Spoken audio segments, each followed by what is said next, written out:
Bismillahirrahmanirrahim. Assalamualaikum warahmatullahi wabarakatuh. Alhamdulillahi wa kafa, wassalatu wassalamu ala rasulillah mustafa. Asyhadu an la ilaha illallah wahdahu la syarika lah, wa asyhadu anna Muhammadan abduhu wa rasuluh. Allahumma shalli wa sallim ala nabiyyina Muhammad. Allahumma zidna ilman nafi'an wa rizqan thayyiban wa amalan mutaqabbalan, amma ba'd. Rekan-rekan sekalian, muslimin muslimat rahimani wa rahimakumullah. Alhamdulillah, pagi hari ini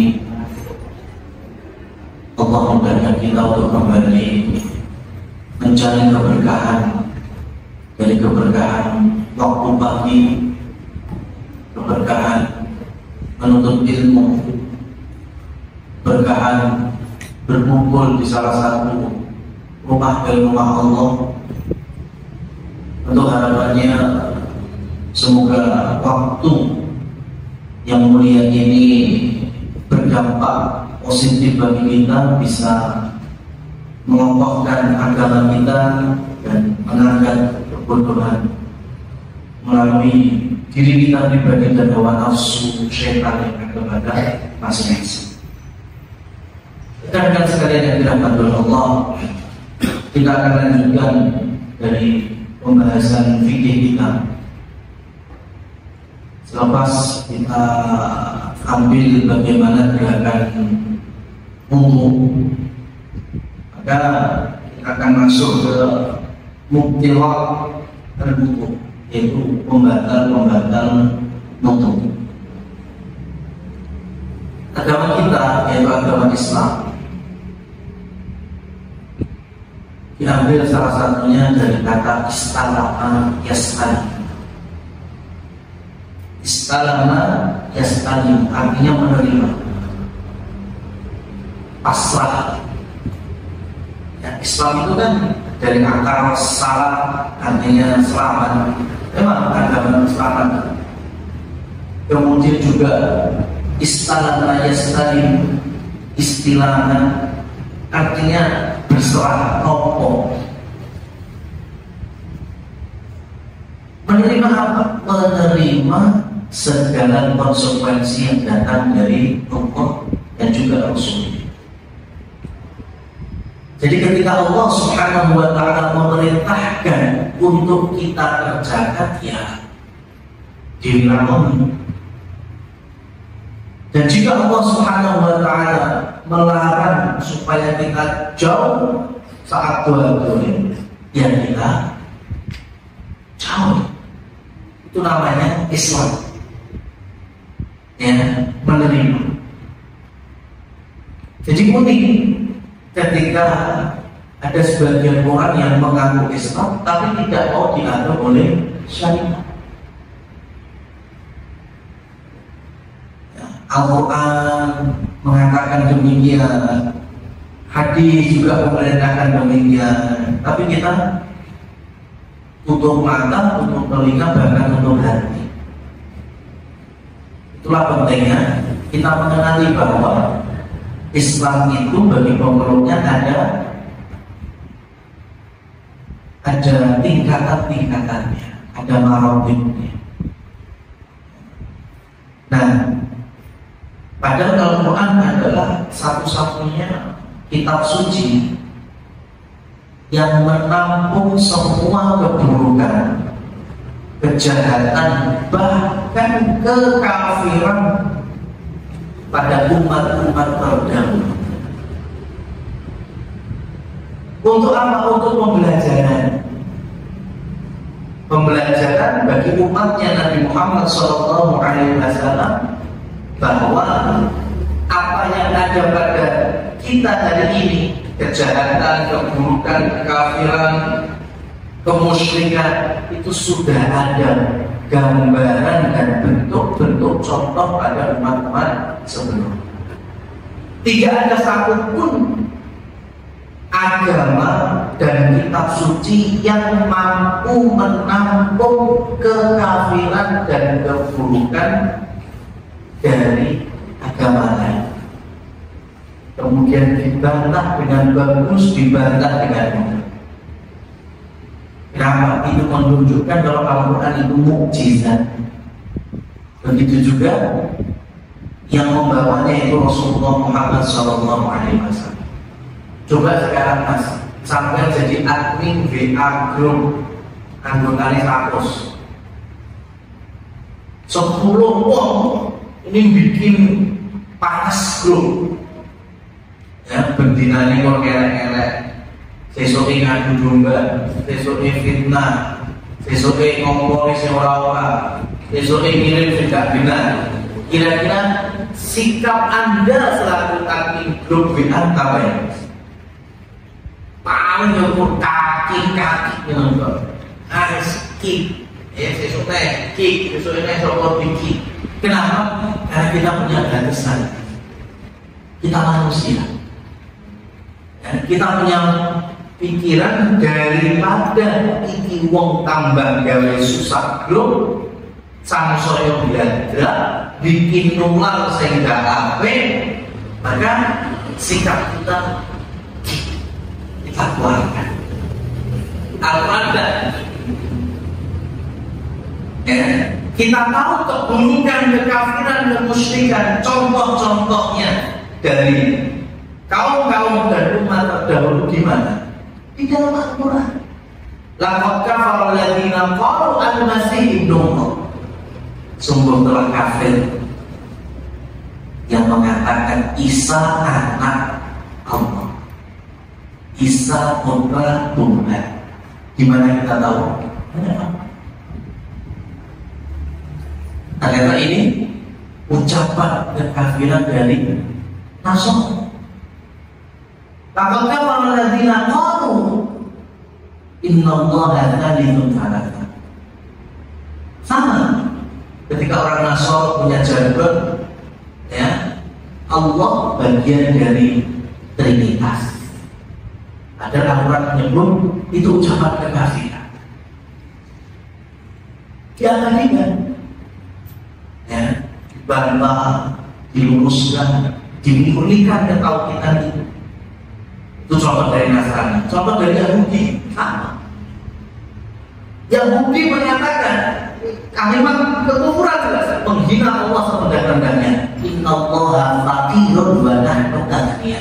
Allah itu miskin, fakir, kami yang kaya. Ya, ini sudah kalimat kekufuran. Tapi ada di dalam Al-Quran, bukan itu kita tiru ucapannya, tapi kita ambil pelajaran. Setelah Allah ciptakan langit seisinya, bumi seisinya, kata orang Bani Israil Yahudi, Allah capek, Allah butuh istirahat.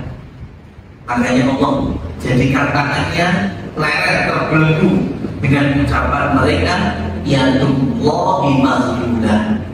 Tangan Allah terbelenggu. Ini semuanya dengan kalimat-kalimat kekufuran. Bagaimana bentuk berhala-berhala yang ada pada umat Nabi Nuh, zaman Nabi Ibrahim, semuanya ada di dalam Al-Quran. Sehingga kita bisa kaji, oh ini ternyata contoh-contoh yang tidak untuk ditiru. Ini contoh-contoh dari keburukan yang menodai iman Islam dan lain seterusnya. Maka dalam peribadatan juga sama. Melalui Rasulnya itu Nabi Muhammad SAW, ibadah kita itu ada aturannya, tidak sembarangan, tidak serampangan. Kalau ternyata nanti ada kesamaan dengan keyakinan lain atau agama yang lain, maka bukan berarti agama itu benar. Ya, bisa jadi itu malah mengimport atau mengambil dari ajaran Islam. Seperti hanya dalam kebersihan, ya, bersuci, mandi. Baik, termasuk mubtilatul wudu, pembatal-pembatal wudu yang pertama adalah Al-khuruj ma baina al-qubul wad dubur. Semua yang keluar dari dua lubang, depan maupun belakang. Dubur yaitu bagian belakang, kubul bagian depan. Kalau laki-laki disebut dengan zakar, kalau perempuan disebut dengan farji. Semua yang keluar dari dua lubang, mau itu lubang kemaluan, mau itu lubang dubur, membatalkan wudu. Otomatis kalau mau sholat dan tidak mengambil wudu selanjutnya, tidak sah dan tidak teranggap sholatnya.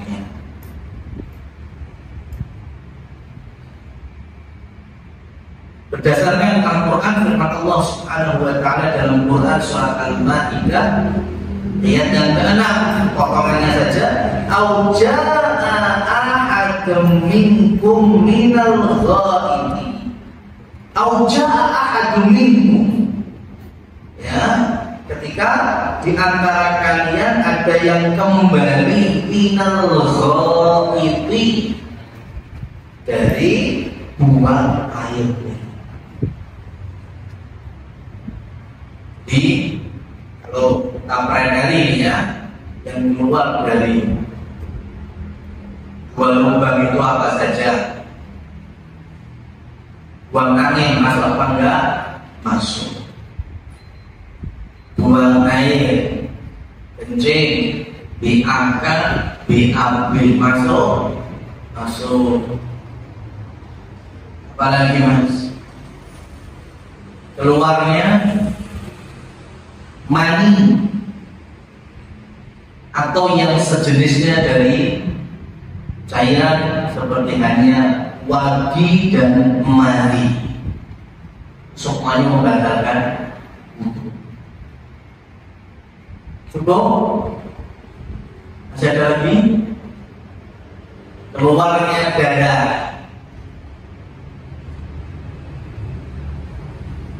contohnya apa? Perempuan haid, nifas, atau ada penyakit yang menyebabkan keluarnya darah. Berikutnya, keluarnya nanah.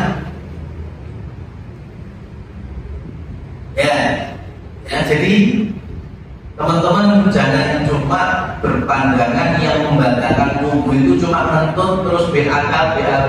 Tidak, semua yang keluar dari dua lubang itu,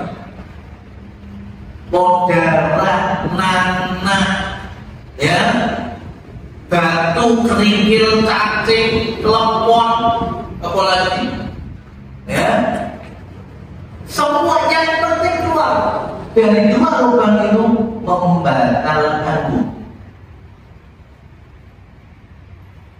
Umpama sampai nggak pipis, ya, nggak keluar mani, nggak keluar darah, kamu jujur tentu cacing, ya, kebolongan, batal nggak tuh? Batal. Semua yang keluar dari dua lubang. Dan diterapi penghancur batu hijau. Wudu, udah wudu, kemudian tunggu waktu sholat ngaji, jujurnya ya Rasulullah gimana? Mungkin keluar, kerikil batu hijau, dan nggak kering, nggak kentut, batal apa enggak? Semua yang keluar dari dua lubang membatalkan wudu.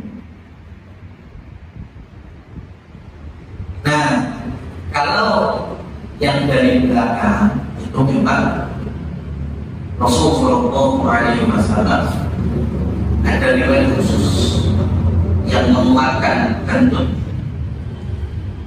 Ya, selagi kita merasa keluar dengan munculnya suara atau timbulnya bau. Ya, itu membatalkan wudhu. Kan namanya gas angin kita itu sangat berkolaborasi dengan sebagian dari panca indera kita. Ya, lek cilik gak suara, ya, kayak manggulio titik, ya, itu paling cuma indera penciuman.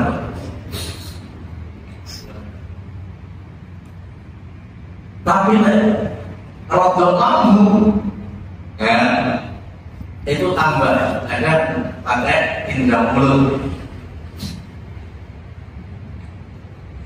Ya.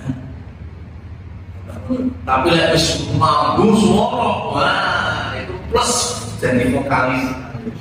Siapa tuh bisa nonton? Nah, ada tingkatannya. Makanya karena wudhu itu kaitannya dengan sholat, ya, maka ini kan bicara hukum ya, tapi bicara etika mas, sadar diri, makanya posisi. Sampai itu maka sudah masuk jamaah, sudah dalam kondisi saat dulu ini, terus encer. Ya, hanya roto ini. Ya, roto stabil bisa jamaah, akhirnya ikut jamaah. Kemudian ketika rakaat kedua, gejala itu muncul kembali, munak-munak, kerucuk-kerucuk. Islam kan sudah punya pengalaman 3 sebelumnya, maka coba tanya, ya wah kayaknya rapopo, insya Allah sampai salam ini hari ini. Ternyata bablas. Ya, akhirnya anak diri kita menjadi korban yang seharusnya bisa kita batalkan terlebih dahulu. Dan itu yang lebih baik. Ya, itu yang lebih baik. Ya kan, saya belum sempurna tuh. Ya, saya belum sempurna. Lah kan posisi sampai saya tahu kan cerita dulu. Berarti kalau usah ngomong. Kalau sudah ada gejala memang mau kembali ke toilet, batalkan. Dan itu lebih baik. Kenapa? Karena tidak sampai mengganggu jamaah sholat lainnya. Ya. Itu yang membatalkan kalau sudah kentut jelas batal. Oh enggak, kok harus keluar untuk ambil wudhu lagi. Tapi kalau posisinya kita dalam kondisi semacam ini, bulan kentut ini dan inilah dicolek mesti mampu. Maka kalau kita dalam kondisi jamaah lebih baik membatalkan terlebih dahulu. Mungkin kayak pelaku terus ya kerucut suaranya kayak itu udah, tapi sudah setidaknya sudah berusaha meningkatkan jumlah korban. Barakallahu fiik. Jadi yang pertama apa? Segala yang keluar dari 2 lubang. Dalam riwayat Bukhari dan Muslim, Nabi kita Muhammad SAW bersabda, "La yaqbalullahu sholata ahadikum idza ahdatha hatta yatawadda." Tidak sah. Tidak sah. Hari kita sudah bahas syarat kehidupannya kapan itu ada 3, Islam, ikhlas, ittiba. Kemudian dianggapnya ibadah itu ketika memenuhi syarat dan rukunnya. Syarat sahnya sholat apa? Kita bersuci. Ada kiblat untuk aurat itu syarat sahnya sholat. Nah, kalau sekarang sucinya saja hilang, kata kemudian tetap sholat, ini sudah gampang sekali menghukuminya, sholatnya tidak sah. Besok teman-teman mamanya berkorban menyembelih, salah satunya cuma satu, mengucapkan asma Allah, Bismillah. Kalau ditambahi mengagungkannya Allahu Akbar boleh. Ya Bismillah Allahu Akbar. Lupa, maka binatang yang disembelih itu statusnya batal. Ya, dan semua muslimin muslimat tidak akan untuk mengkonsumsinya. Kenapa? Karena binatang ternak, entah itu sapi atau kambing, disembelih tanpa menyebut nama Allah. Jadi syarat baik. Ya, ketika menyembelih mengucapkan Bismillah atau Bismillah Allahu Akbar. Jadi kalau sudah dilakukan, maka sah sembelihannya, halal untuk dikonsumsi. Dan yang mengucapkan siapa? Pilotnya. Yang benar, bukan kopilot, bukan.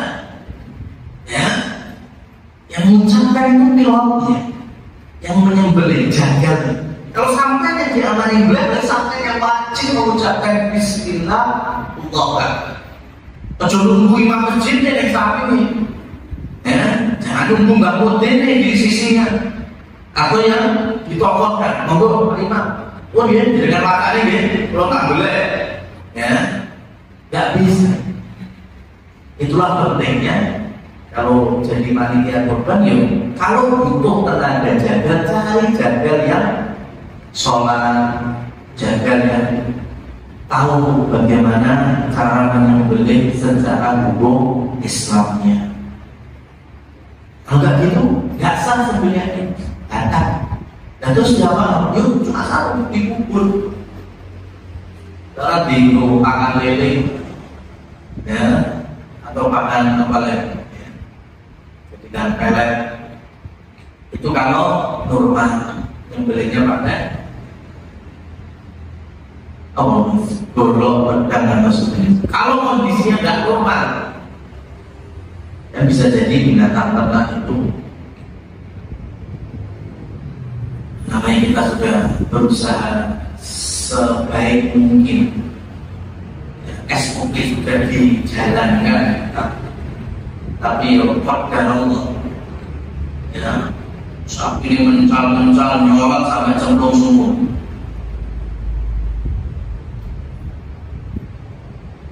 Tidak ada orang yang sanggup mengangkatnya,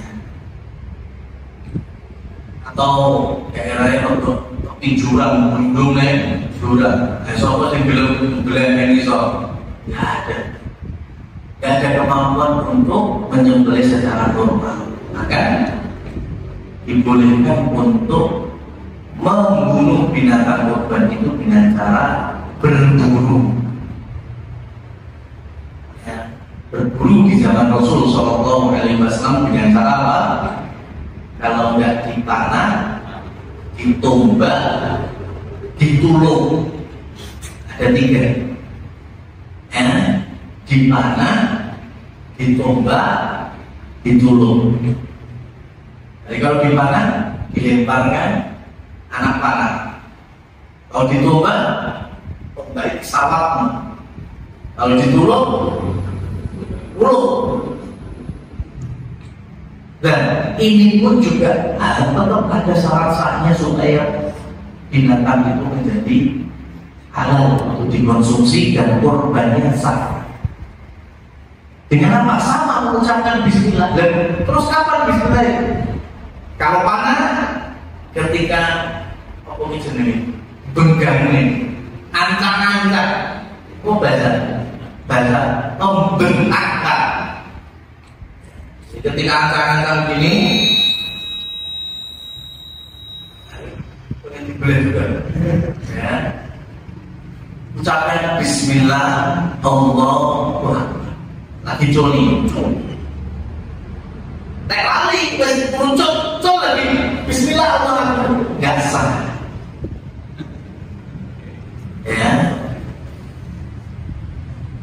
Tombak juga sama. Ketika mau nyawat di tangan kan, ya, itu ucapkan Bismillah, Allahu Akbar.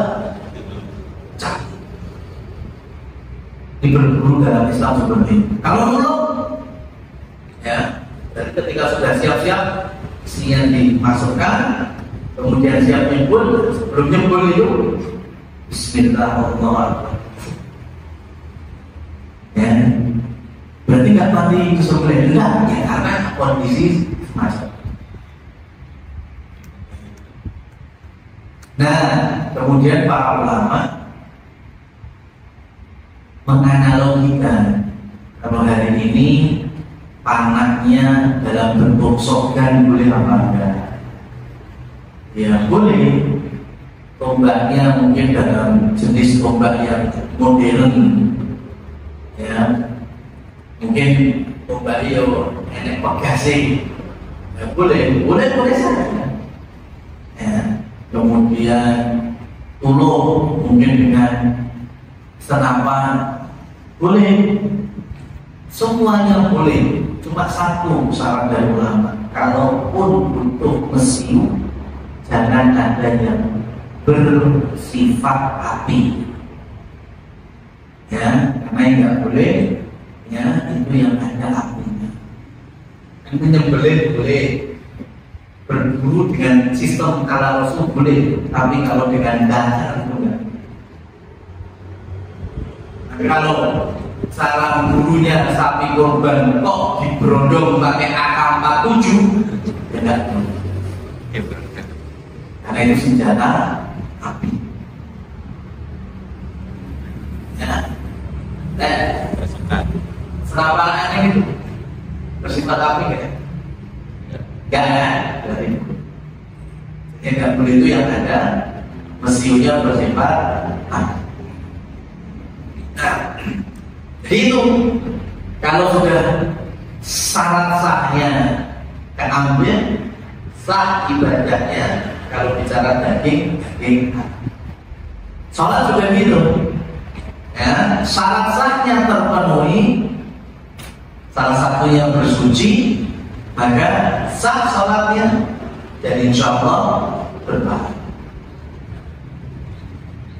Maka dengan kita mengalami kondisi sebagaimana tadi, kentul, kencing, ya, kemudian keluar darah atau angin dan mona, salah satunya juga bagi wanita keluar angin dari depan, itu juga membatalkan wudu.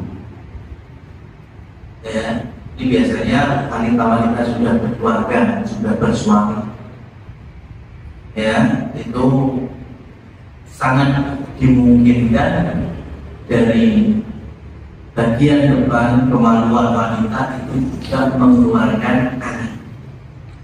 Maka itu pun juga masuk kategori membatalkan wudu. Jadi bukan cuma ngentut kompuli saja, ya, ngentut ngarep juga batal wudu.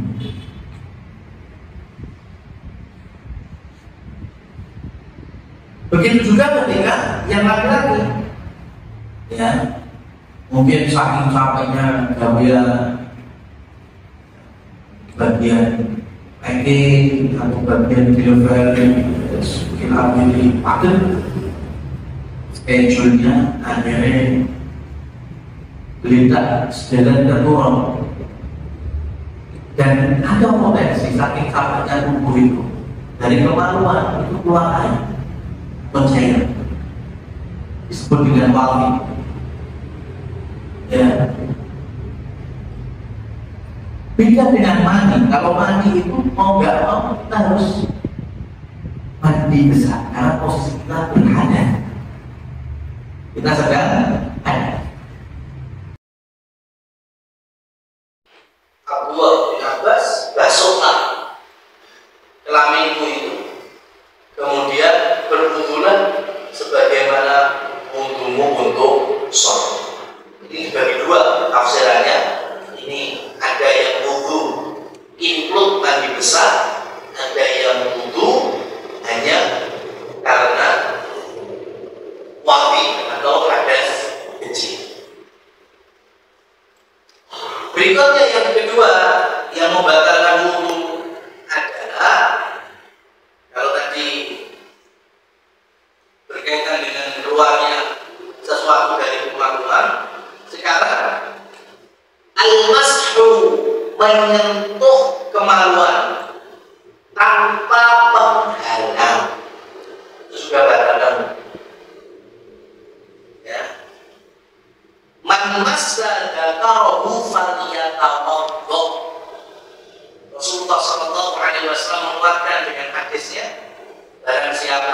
menyentuh kemaluannya, maka wajib baginya untuk berwudu. Masuk menyentuh ini adalah menyentuh tanpa penghalang, ya, menyentuh tanpa penghalang. Jadi sampai ukur-ukur, ya, tapi langsung melompoki tanpa penghalang, ya, orang lewat sak, orang lewat, ya, sak kan sih, ini penghalang kain, ya, celana nih.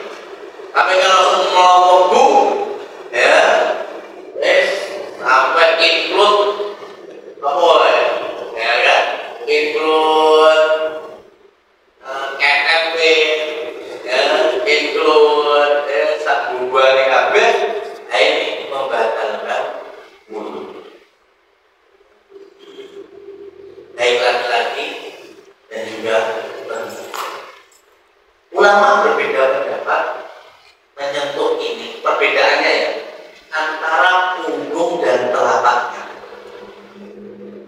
Biasanya kok garuk-garuk ini efek-efek apa punggung.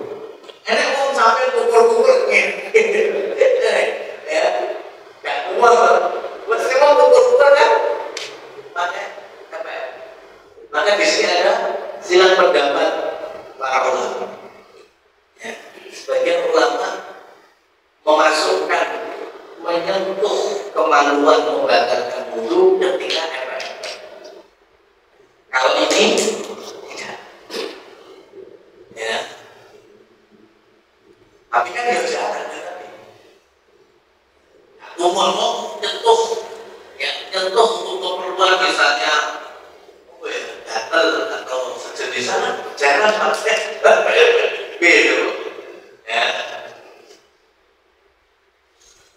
Yang ada mesti pakai punggung, maka yang lebih aman ya jumhur atau mayoritas ulama yang membatalkan, mau pakai efek-efek telapak tangan maupun punggung, karena semuanya sama.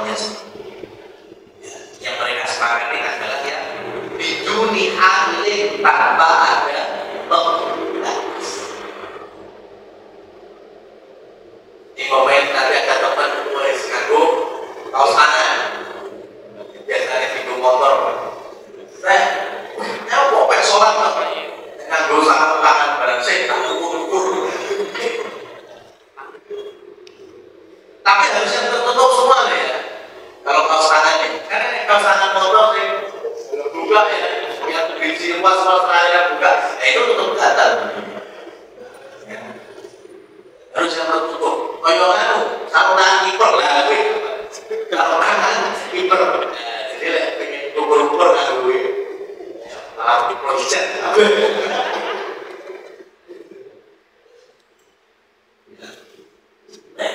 Nah, selanjutnya itu jangan dipegang untuk sampean sendiri. Bapak-bapak muda, ibu-ibu anyaran, yatim, ya, itu wis wudu, anaknya ngomong, kemudian nyambi anak, ya, atau wudu belum banget, terus wayang kursi anak. Ya, namanya memandikan. Normalnya orang memandikan yang bunyi kosong, bahkan sampai menyentuh kemaluan anaknya sendiri. Ya, maka konsep kaidah menyentuh kemaluan, bukan menyentuh kemaluan sendiri juga. Ya, menyentuh kemaluan. Hal kemaluan yang masuk kategori membatalkan wudu. Jadi ketika nentusi anak tentu kemaluan anak batal. Ya, kecuali kayak tadi pakai kaos tangan kiper lebih mau, ya, kurang jerit-jerit lah ya. Jadi normalnya kan otomatis kan nggak pakai apa-apa. Kalau nggak pakai apa-apa berarti membatalkan. Nah, dari sini para tim pemulasaraan jenazah khususnya yang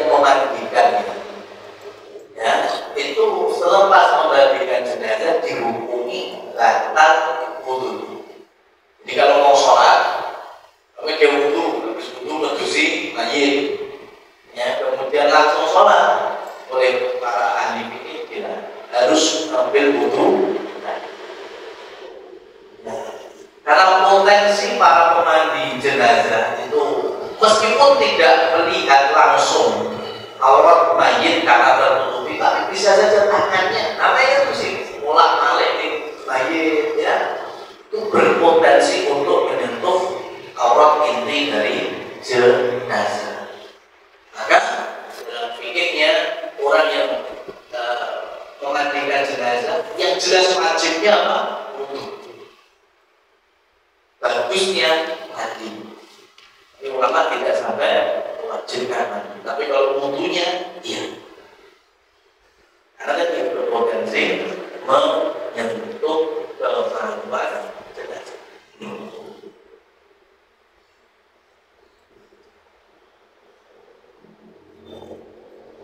Kemudian yang berikutnya, nah ini khususnya terjadi di jamaah laki-laki di hari Jumat. Apa itu tidur nyenyak? Membatalkan wudu. Al-ainu wika usih faman nama falyatawadda. Nah, jadi mata kita ini adalah penghalang ya dari suci atau batalnya kita. Yang untuk enggaknya itu menjadi penghalang apa? Maksudnya kalau mata tertutup kita tidak tahu untuk berbulan ya, buang angin atau tidak, tangannya ukur ya atau tidak, enggak. Kapan kalau tidurnya nyenyak? Tidur nyenyak itu berarti omat yorakum, ya kan? Khotib dungo yorakum, lecet itu la ilaha illallah sih ngomongnya. Ini sampai jamaah sih bukan mas angin. Langsung ngadep, langsung takbiratul ihram. Nggak sah masukkan. Ya, mundur dulu, ambil mundur. Kenapa? Karena kita belum tidur. Jadi ada yang belum bisa dikatakan nyenyak itu. Kita ini harus ngomong ya, wabul melipatnya, tapi masih dengan sayup-sayup khotibnya.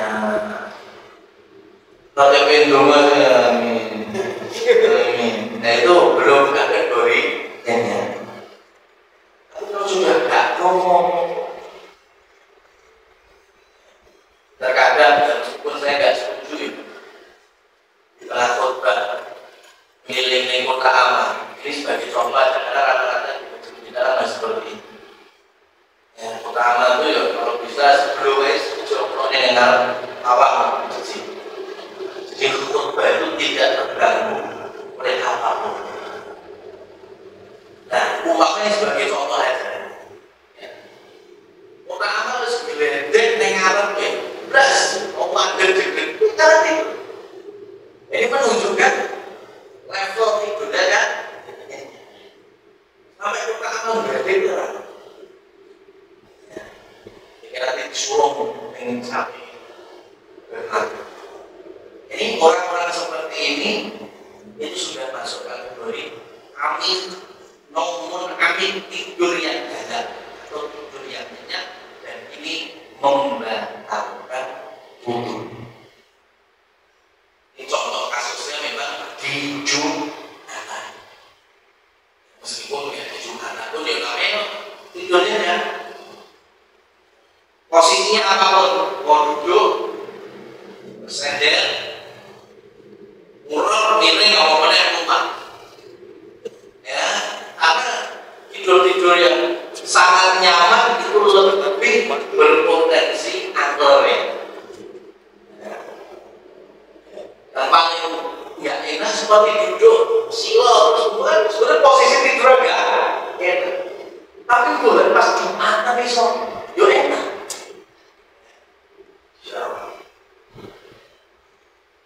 Ada beberapa hal yang dibenci oleh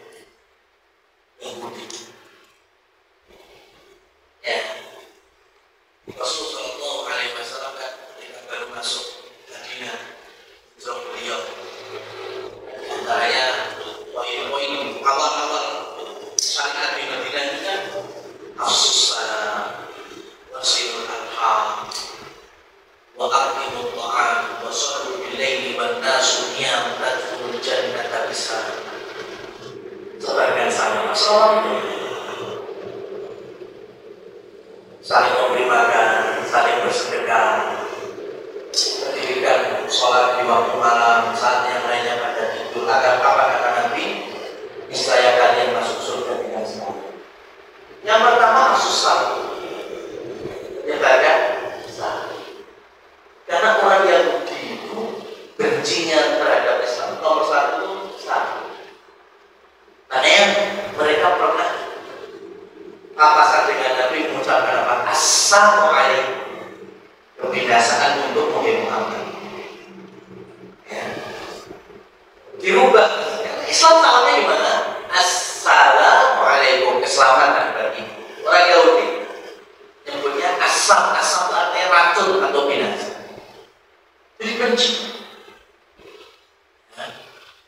Makanya sampai hari ini pun salah satu cara menjauhkan muslimin muslimat dari agamanya dengan apa? Gak pakai semua salah. Diganti. Ketemu bukan assalamualaikum.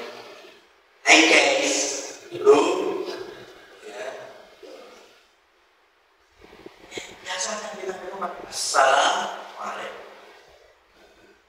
Tuh yo disingkat asmerok, bukan salah. Aswarok itu nanti ketahuan aswarok saya juga baca waswarok. Ini bukan salah itu assalamualaikum. Itu yang paling mudah. Mau kita lanjutkan boleh. Warahmatullahi wabarakatuh.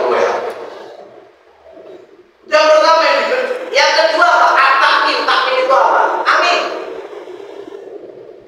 Ya, makanya di sholat wajib, sholat Jumat, sholat itu Yahudi panas. Dan imamnya mau berlatar belakang apapun, ya budayanya, rasnya, yang penting Muslim, kemudian menyebutkan siratal ladzina an'amta 'alaihim ghairil maghdubi 'alaihim waladdallin. Mereka itu tahu maksud ghairil maghdubi itu ya Bu. Ya, imam kalau sudah ghairil maghdubi 'alaihim waladdallin langsung serempak amin. Ngantuk insyaallah amin. Ojo meneh salat, ora salat wae pokoke sing ngaji aidin dolanan HP sering sampe ngaji ketemu ghairil maghdubi 'alaihim waladdallin kok amin. Mengamini bahwa Yahudi itu masyarakat yang Allah murkai. Benci sekali. Ini sholat jamaah mereka nggak suka. Makanya kita ini muslimin muslimat ojo ganti jamaah bareng-bareng ngamini kemurkaan Allah kepada Yahudi. Yang kedua, yang ketiga yaitu al-Jumu'ah. Jumat. Ya, karena sebetulnya semenjak Nabi Adam Allah ciptakan itu Nabi Adam sudah memilih hari yang paling istimewa dalam satu waktu, itu hari Jumat. Di umatnya, anak turunnya yang sudah gagal. Kalau kisi-kisi dari Nabi Adam pilihlah hari. Ternyata kaum sebelum Nabi Muhammad SAW yaitu Bani Israil pilih hari Sabtu. Dan mereka gagal. Ya, coba lihat orang-orang Yahudi hari Sabtu. Paling hanya segelintir orang yang masih memuliakan hari Sabtu. Umat selanjutnya itu Nasoro. Mereka pilih hari Minggu. Coba sekarang dengan mayoritas orang Nasrani hari Minggu sering gereja berjemur. Muslimin maksud sampai nggak sholat 5 waktu tapi kehilangan jumatan belum. Ya lah, muslimin unik ya meskipun kita nggak membenarkan. Tapi ada orang-orang yang kalau sholat subuh males, ya isya terus sambil kesel, tapi jumatan makan. sholat orang nanti cuma ini maju ya gue gak selama lu pengen kafir kan sampai segitunya artinya Jumatan mau kita ke negeri seminor apapun musliminnya itu minor mas mereka mau kayak kumpul nyewa kios itu Jumatan ya akan dibenci oleh yang karena yang tolong sesuatu yang membuat musuh kita panas terus digampangin ya Jumatan atau hidup ada yang dia sepamoh ya paling turun itu angin itu dua lalu tapi dengan dari sini tidurnya itu membatalkan wudhu. Kita ambil di kesempatan kali ini 3 membatalkan wudhu, 2 lubang yang keluar apapun darinya adalah baik dari pengaruhan maupun dari bubur, kemudian menyentuh kemaluan tanpa pembatas dan kemudian hidupnya untuk akan soal waktu dan obat kami kembalikan ke bahkan membawa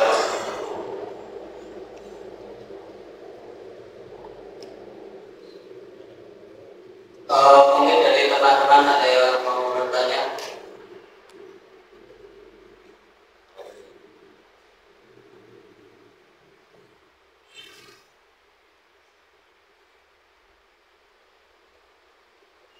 Kalau tidak ada, saya bertanya satu, tapi di luar tema. Saya itu kan bergabung di salah satu ormas.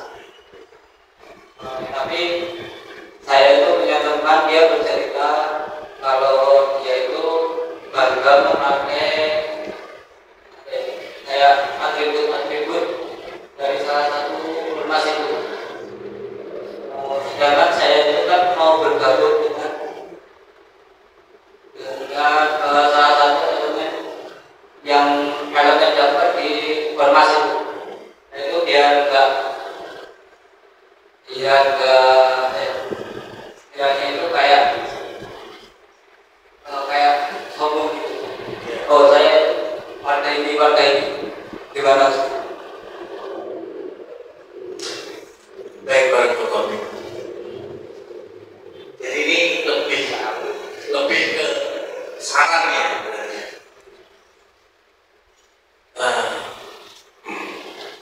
keikutsertaan kita kepada sebuah ormas atau lembaga atau apapun itu jadikan sebagai saran untuk menjadikan kita ini lebih bermanfaat bagi manusia lainnya tanpa meninggalkan pedoman yang terbesar yaitu Al-Quran, Sunnah, dan Muhammad Rasulullah. Ya. Jadi kalau ternyata dengan kita ikut ormas lebih sering jamaah ini, lebih sering ngaji ini, lebih banyak manfaat yang kita keluarkan, manusia ada. Kemudian kalau dengan ikut ormas atau komunitas kita tambah kemaki, tambah sombong, ya, karena memang fitrah manusia itu dia akan muncul keberanian dalam tanda petik juga kesombongannya. Berakhir.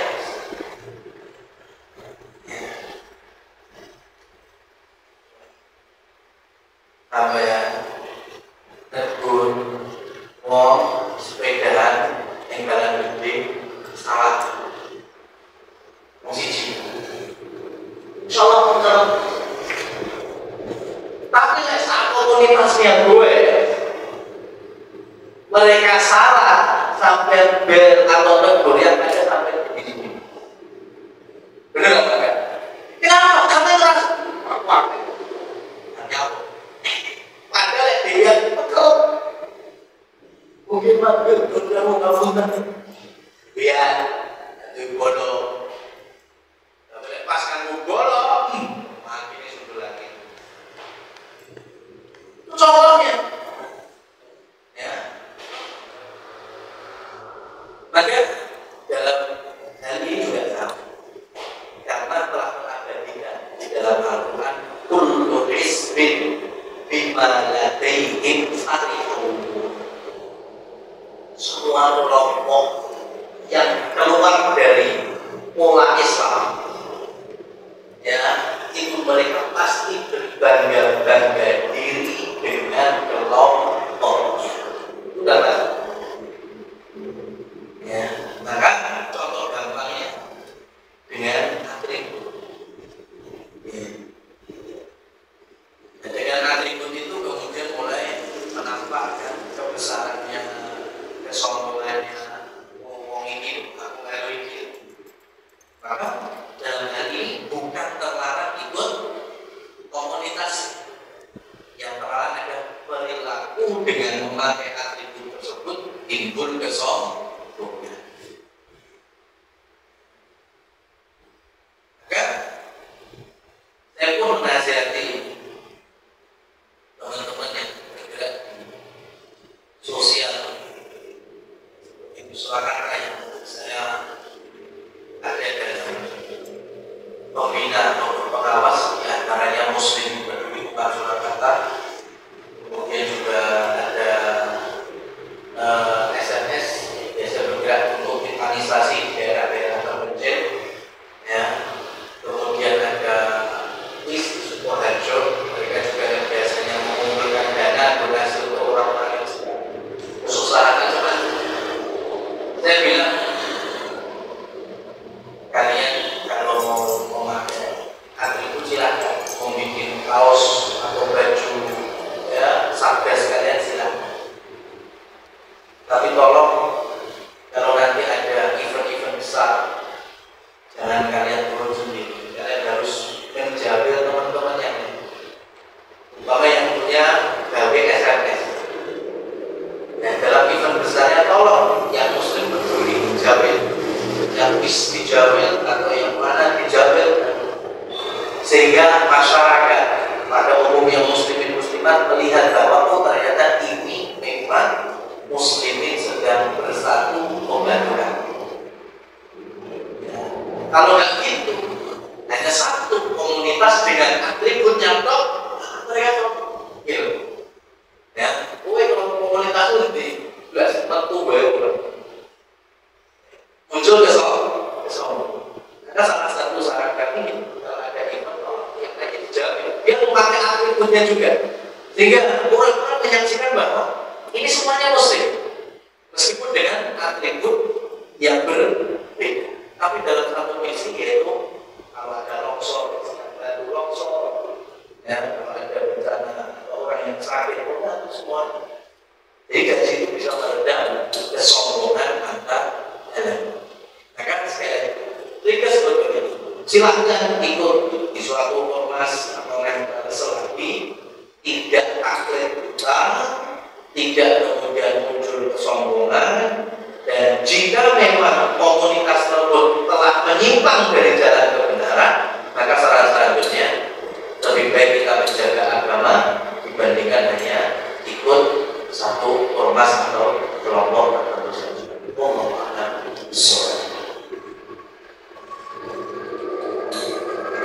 Terima kasih Ustaz. Baik, kita akhiri kajian ini dengan